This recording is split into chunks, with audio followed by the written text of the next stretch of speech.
The hungry eyes in the alley. The rain poured hard on the metal streets of Xylon Prime, one of the last neutral planets in the war-torn galaxy. Neon signs flickered, rusted buildings groaned. It was cold, dirty, forgotten. In a dark corner of the city, behind a broken trash unit, a pair of glowing blue eyes watched. She was small, thin, and covered in torn rags. Her skin was pale silver, bruised in places. Her face, once delicate and royal, was now hollow from hunger. She hadn't eaten in 2 days. Her name was Siraya, but she hadn't heard it spoken in years. Now she was known only as the Beggar alien. Every night she wandered the alleys. Sometimes people threw her scraps. Most of the time, they kicked her aside like trash. But tonight was different. Syra saw something. A transport truck unguarded for a moment. Human soldiers were unloading boxes of supplies at the far end. Food crates. She crawled forward like a shadow, heart pounding. One small box. Just one.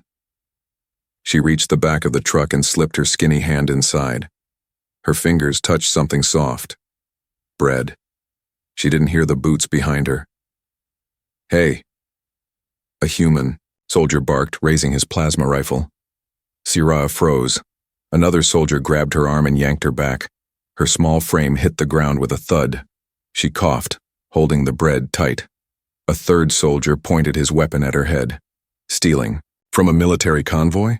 You filthy thing. Sira didn't speak.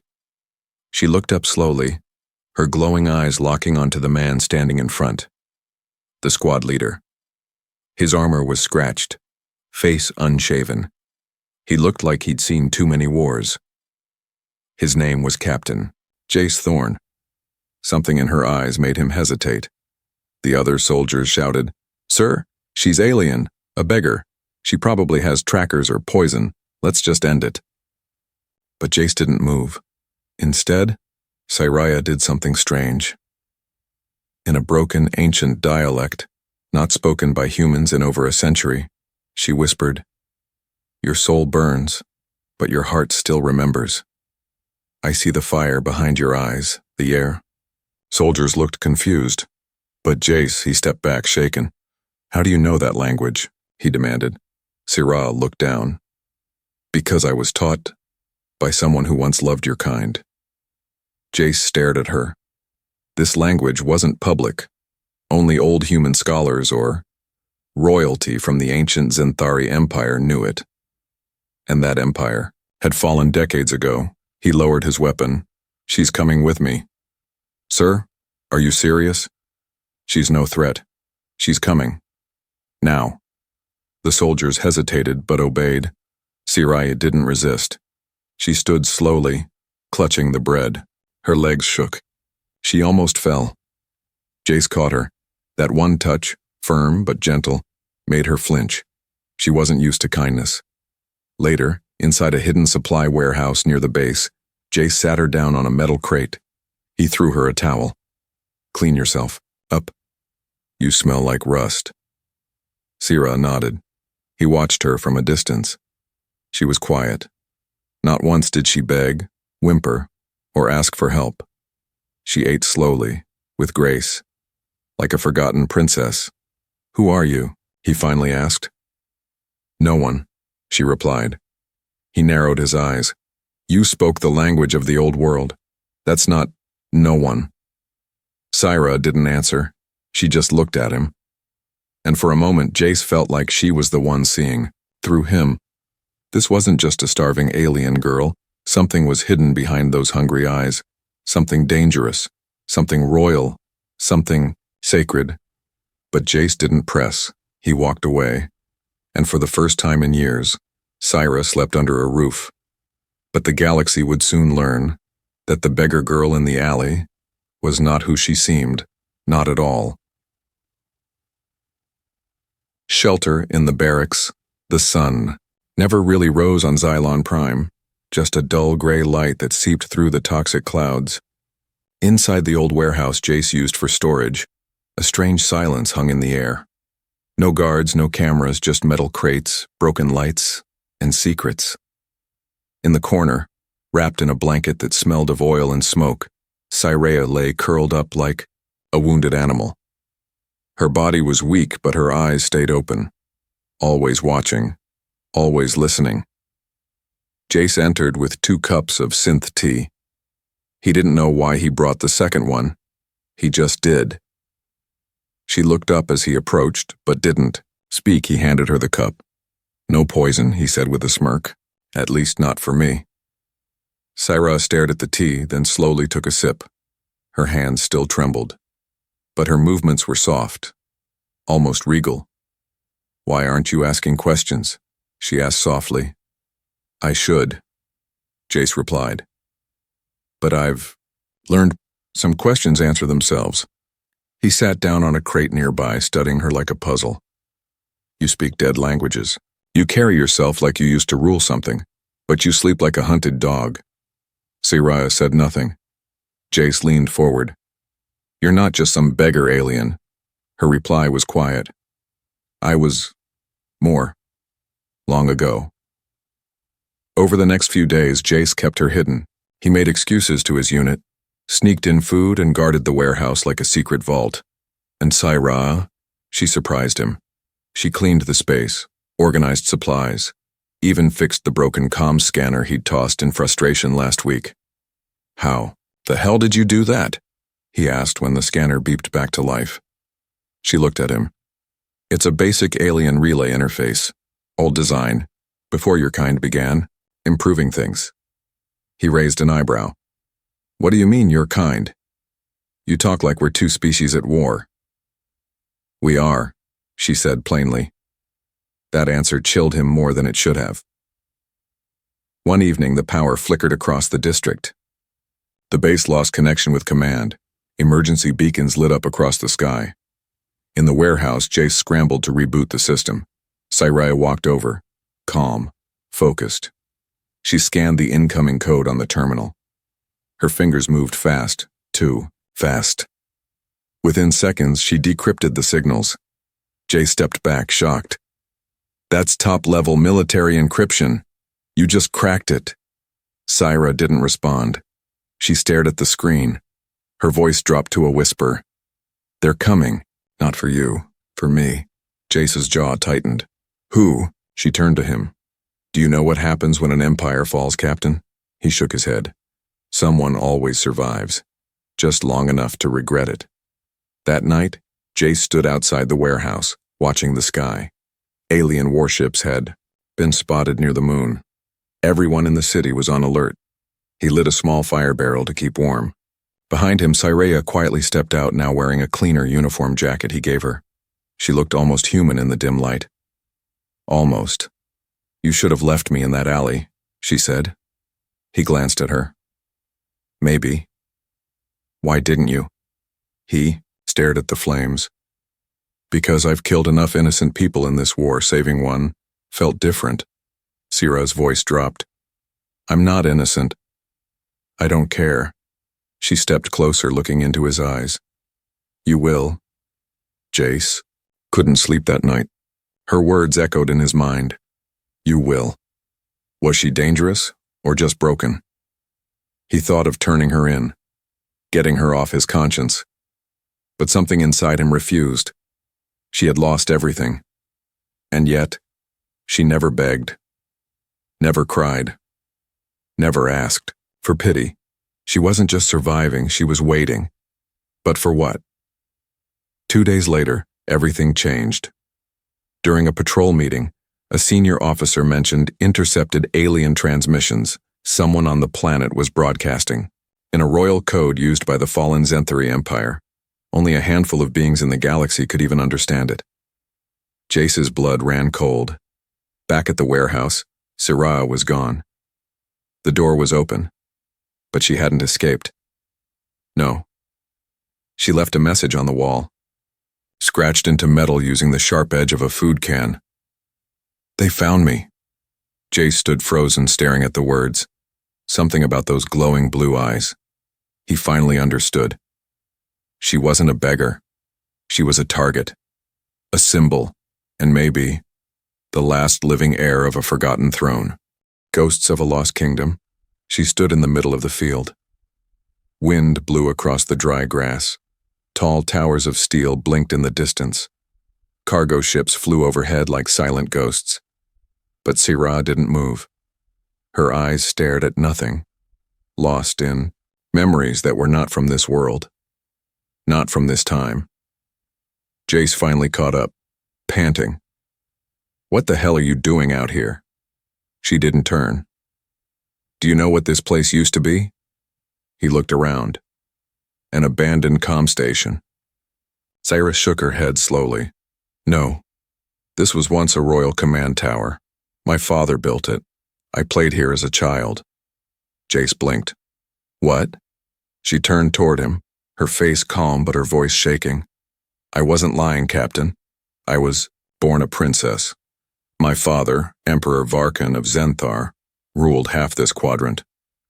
Jace stepped back. "That empire fell over 20 years ago." "Yes," she whispered. "And I fell with it." Inside the station, dust covered everything, but the structure still stood, broken, forgotten, and silent like her. Syrah led Jace to a hidden room. Behind a rusted panel, she entered a code. Beep. The door slid open. Inside were memories. Old. Holograms flickered on. A young alien girl in a golden robe laughed as a large man held her high in the air. He wore armor carved with stars. His eyes matched Syrah's. "That's your father?" She nodded. "He was a great ruler, until he trusted the wrong humans." Jace stiffened. She looked at him. "Not your kind, the ones who wore peace like a mask, who made promises they never meant to keep." Jace walked slowly to the hollow display, watching the family, so real, yet long dead. "What happened?" he asked.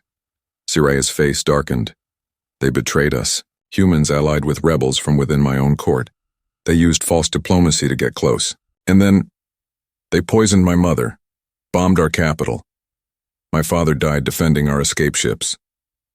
Jace clenched his fists. "And you?" "I was captured," she said simply. "Sold, traded, passed between warlords like a prize. The only reason I lived was because no one believed I was the true heir." Jace sat down. "I don't know what to say." "You don't have to," she replied. "I didn't tell you for your sympathy." "Then why?" Syrah looked directly at him. "Because now they know I'm alive." They returned to the warehouse. Jace. "Paste. This is serious, Syrah. If they know your identity, they'll come for you, assassins, hunters, or worse. Governments trying to use you for leverage." "I know," she said. "Then we need to get off this planet." "No." Jace turned sharply. "What?" "I'm done running." Jace looked at her like she'd gone mad. "They'll kill you." "Let them try." Her voice was quiet, but full of fire. "I have lived in shadows long enough. It's time I step into the light, even if it burns me." The next morning, Jace brought her to someone he barely trusted. Dr. Kelran, a retired human diplomat who once worked on alien peace treaties. They met in a closed lab, deep under the city. Kelran stared at Syrah for a long time before speaking. "You shouldn't be alive." Syrah smiled faintly. "Neither should your treaties." He chuckled. "Still sharp, I see." Jace was confused. "Wait, you know her?" Kelran nodded. "I met her once, as a child. On the day her father signed the Human Zenthar Alliance, she gave me a rock." Syrah tilted her head. "You kept it?"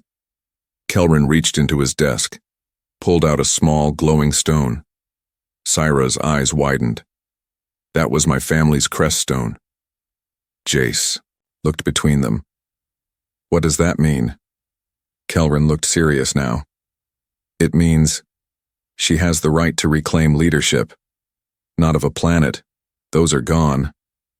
But of a people. Refugees. Scattered colonies. Former soldiers. They'll follow her." Jace frowned. "You're saying she could start an uprising?" "No," Kelran said. "I'm saying she could end a war." That night, Syrah stood on the roof of the warehouse watching the stars. Jace joined her. "What happens now?" he asked. She was quiet for a moment. Now, I stop hiding, I speak my name, and I call my people home. He looked at her. You sure you're ready for that? She turned to him. No, but I don't have to be. She stepped closer. Her eyes searched his.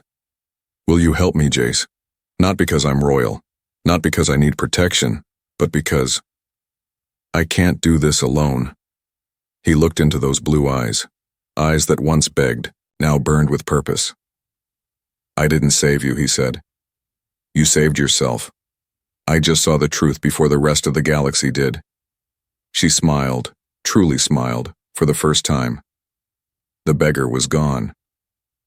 What stood before him now was a queen rising from ashes, and Jace knew this was only the beginning. The political marriage that wasn't planned in the heart of Xylon Prime's neutral zone, news spread like fire through a dry forest. The lost Zenthari princess is alive. Some believed it. Some called it rebellion propaganda, but the truth was walking in plain sight, in a simple coat beside a human soldier. Siraya was no longer hiding. Captain Jace Thorne had never seen so many species gather in one room. Alien diplomats, human commanders, and shady war brokers all squeezed into the dark marble hall of the Unity Embassy.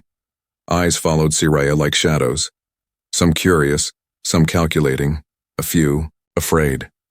She's dangerous, whispered one senator. She could bring peace, said another. She's a living symbol, that's more powerful than any weapon. Jace stayed close, hand on his holster. Siraya kept her chin high, ignoring the murmurs. Her posture was elegant, like she was born for this, because she was. A Terran general cleared his throat and stepped up to the mic. To calm the tension between Earth and former Zenthari colonies, we propose a symbolic union, a show of unity. He paused. A marriage. The room froze. Syra blinked once. What? Jace looked stunned. You can't be serious. But they were. A public alliance through matrimony will signal peace to the outliers and rebels. It has worked before, one ambassador added. With all due respect, Jace said sharply. We're soldiers, not actors in a political drama. A smirking alien warlord chuckled. Afraid to marry beneath your species, human? Jace stepped forward. Say that again, lizard. Syra touched his arm gently. It's all right, she said. Her voice calm, but her heart raced. Was this truly the path forward, or a trap wearing a mask of peace? That evening, in a high-rise apartment arranged for her safety, Sirah stared out the window at the distant stars. Jace sat behind her, silent. Finally, she spoke. Do you think this will work? He shrugged. I think they want a symbol, not a real alliance. She turned. What if we give them more than a symbol? Jace raised an eyebrow. You mean, go through with it? She nodded. Why not? I need protection. You need leverage. We both want peace. He looked at her hard. And you think pretending to marry me will give us all that? I've seen false kings rise from lies, she whispered. Sometimes pretending is the only way to survive. He stepped closer. Is that all I am to you? A survival move? Her eyes didn't flinch. Right now? Yes. Jace exhaled, jaw clenched. But inside, something else stirred. Not anger. Not even pride. It was confusion. Why did he care what she thought of him? The next day, a ceremony was planned, fast, quiet, and far from public cameras. Only key leaders were allowed to attend. Siraya stood in a silver robe from her homeland, salvaged from old embassy archives. It shimmered under the light, hugging her body like it remembered her bloodline. Jace stood in his formal military uniform, sharp and clean. They stood before an alliance official, an old man with half his face replaced by cybernetics. Do you take this union under the laws of peace and shared future? He asked. I do, Syra said firmly. Jace hesitated. She looked up at him. His eyes searched hers. Something changed. I do. Later that night, as the stars blinked above the balcony, Jace leaned on the railing. That was insane. Syra joined him holding a glass of water. We didn't kiss, she said casually. Jace nearly choked. What? In human weddings, there's usually a kiss. For the cameras. There were no cameras, she shrugged. Still, just saying. A silence passed. Then Jace said, You know this can't last, right? I know.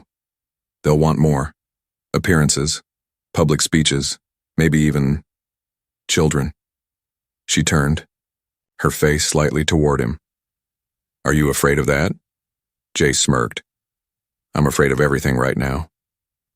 Syra stepped closer. And yet, you're still here. Yeah, he said softly. Still here. That night the building shook. Explosions rocked the lower levels. Jace jumped out of bed, grabbing his weapon.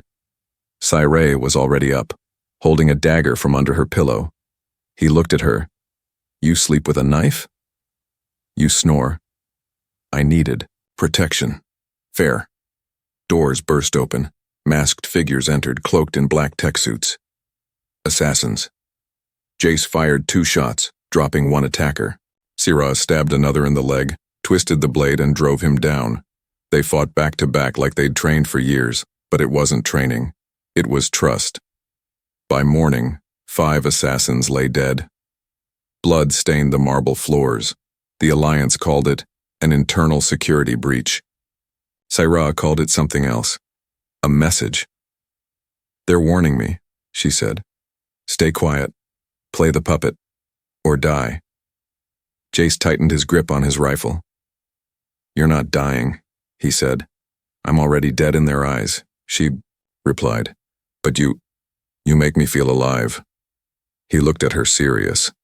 This marriage may be political to them, but not to me. Her eyes met his. No games. No lies. Just 2 souls standing in a war they never asked for, pretending to be something they might actually become. Assassins in the night. The moon above Xylon Prime was red, not from blood, not from war, from warning. It was called the Hunter's Moon by the locals, a sign that danger walked unseen. Syra stood at the tall window of their temporary safe house, her reflection staring back at her like a stranger. She looked like a queen, but she felt like a target. Behind her, Jace cleaned his plasma rifle. Every sound he made echoed through the room, too sharp to alert. He hadn't slept, not since the wedding, not since the attack. Any leads on the assassins? Syra asked, not turning around. Jace paused, loading a cartridge. None. No fingerprints, no DNA, not even heat signatures. It's like they weren't real. They were real, she said. They bled. Jace stood up, walking toward her. They weren't sent to kill you, not yet. She frowned. Then why did they try? To test our defenses, our reactions, maybe to see if we're faking this marriage. Her eyes narrowed. Are we? He looked at her for a long time. No, not anymore. That night, the safe house felt too quiet. The guards outside were doubled, all exits sealed. Drones hovered above. Still, something felt wrong. Syra lay in bed, her eyes wide open, staring at the ceiling. Jace sat in the living room, fingers drumming on the table. The wind howled outside. And then, silence. No wind. No humming drones. No patrol chatter on the radio. Just silence. And that's when Jace knew they were already inside. The first explosion shattered the door. Jace was on his feet in seconds, grabbing his rifle and sprinting toward Syra's room. Syra, move. She was already on her feet, dagger in hand, sliding across the floor to grab her plasma pistol. The hallway filled with smoke and red emergency lights. From the shadows came 3 attackers. Tall, armored, faceless. They didn't speak. They didn't pause. They moved like machines but fought like devils. Jace shot one in the chest. No effect. Armor-piercing rounds now, he yelled. Siraya rolled under the attacker's blade, slicing through its ankle. Joint. It screamed, more beast than man, and collapsed. She looked at Jace. These aren't assassins. He nodded. They're hunters. The fight moved to the stairwell. Jace held the top level, picking off enemies from above, while Siraya sprinted down the side wall using magnetized boots, flipping mid-air and landing a knife in one enemy's throat. Their coordination was perfect, as if they'd fought together for years, but it wasn't training. It was instinct. It was survival. Suddenly, the walls groaned. Explosives had been planted. Jace grabbed Syra by the waist and leaped through the side window as the building blew behind them. They crashed onto a lower rooftop, rolling, coughing from the smoke. He pulled her up, checked her for wounds. I'm fine, she gasped. You? Only my pride. She smirked, blood on her cheek. That was gone the moment you called our fake wedding real. Jace laughed, just once. Then he grabbed her hand. Come on. We run now. Talk later. They escaped. Into the underground tunnels. Old sewage systems once used by smugglers. The air stank of rust and oil, but it was safe. For now, they collapsed against a metal wall, catching their breath. What now? She asked. Jace looked around. We disappear. I can't disappear, she said. Not anymore. You have no choice. She looked at him with fire in her voice. I do, and I choose to fight. Jace stared at her. That same fragile girl he found in the alley was now ready to lead an army. Then you'll need more than courage, he said. You'll need people. I'll find them. No, he said. We'll find them. Later that night, deep in the tunnels, Jace stitched a cut on her arm. His hands were careful, focused, gentle. Sira watched him. You've saved me more times than I can count. He didn't look up. That's because I'm always nearby when you get into trouble. She smiled faintly. You know. When they attacked tonight, I wasn't afraid. You should have been. I wasn't, she said, because I knew if I died it wouldn't be alone.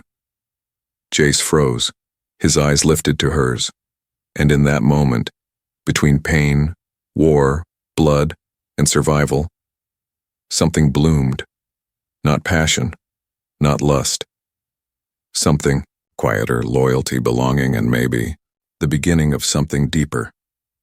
Outside, the hunter's moon faded behind dark clouds. But inside the dark, Syra and Jace had lit something no one could put out. Not assassins. Not kings. Not even fate. The coronation of a beggar queen, they called it the Dustlands, a broken city between star empires filled with exiles, deserters, and forgotten names. No law ruled here. No flag flew. But today, something was changing. On top of a ruined courthouse surrounded by old rebel banners and half-working speakers stood Siraya, no longer hiding. Her silver hair, now tied back in a warrior's braid, shimmered in the wind. Her torn robe had been stitched with royal gold threads. A simple sash crossed her chest bearing the crest of the fallen Zenthari Empire. Jace stood nearby, rifle across his back, watching her every move. Below them, a crowd gathered. Aliens in patched armor, refugees with tired eyes, war-scarred, veterans, even old bounty hunters. Some came to listen, some came out of curiosity, but most came for hope. Sirah stepped forward. No microphone, no media, just her voice. I am Sirah Vantari, daughter of Emperor Varkan, last blood of the House of Stars. Murmurs spread like fire. She raised her hand. You knew me as a beggar, a thief, a ghost. But I never stopped being your queen. They burned our homes. They sold our names. But I remember who we are. She pointed toward the stars. They think we are scattered, broken, powerless. But I see soldiers. I see survivors. I see people no one could destroy. Her voice grew louder. I didn't come here to beg for help. I came to lead. And if you still carry the fire of Zenthar in your blood, then stand with me now. Silence. Then, one old warrior dropped to one knee, then another, and another. Dozens more, until the entire square knelt. Jace felt it in his bones. She wasn't pretending anymore. This wasn't just a speech, this was a coronation. Later, in a private bunker below the city, Syrah sat in a makeshift throne carved from scrap metal and ancient stone.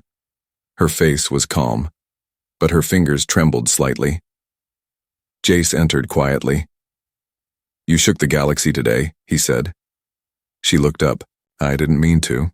He raised an eyebrow. "You stood on rubble and spoke like a queen, you meant to." She sighed. "They see me as strong, but I'm still scared." He nodded. "Good. That means you haven't turned into them yet." Yor tilted her head. "Them?" "The ones who wear crowns and forget what it means to bleed." A hologram lit up suddenly. A warning signal. Enemy ships were entering the orbit above Xylon Prime. The coalition of broken crowns, a syndicate of ex-Imperial warlords, had caught wind of Cyria's public rise, and they weren't happy. "Looks like we have guests," Jace muttered.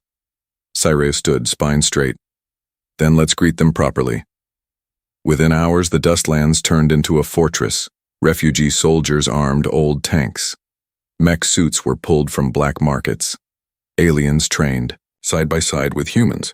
They didn't have much, but they had fire, and they had her. Jace watched Cyria move through the crowds, calm, commanding, fearless.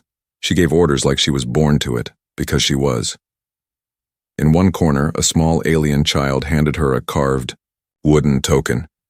"It's protection," the girl whispered. Syrah knelt, accepting the gift like it was a royal blade. Jace saw her eyes shimmer, but she didn't cry. Not this time. By nightfall, the enemy ships descended, heavy, loud, full of death. But the Dustlands didn't kneel. As the first dropships landed, Syrah stood atop the central tower in full view. A voice blared from the enemy commander's ship. "Syrah Vantari, surrender. You are not a queen. You are a myth, crawling through dirt." Jace activated the tower's loudspeaker and replied coldly, "Funny, she was crawling when I found her. Now you're the ones bowing to her shadow." And then the shooting started. War in the Dustlands was chaos. Smoke choked the streets. Plasma fire lit the sky.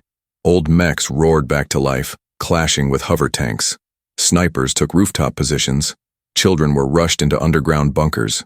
Cyria fought beside her people. Not behind, beside. She saved a young rebel pinned under rubble. She shielded an old warrior with her own body. She didn't wear a crown. She earned it with every breath. In the final hour, enemy troops broke into the command tower. Jace fought like a man possessed, covering the last hallway alone, blood on his knuckles, a knife in his side.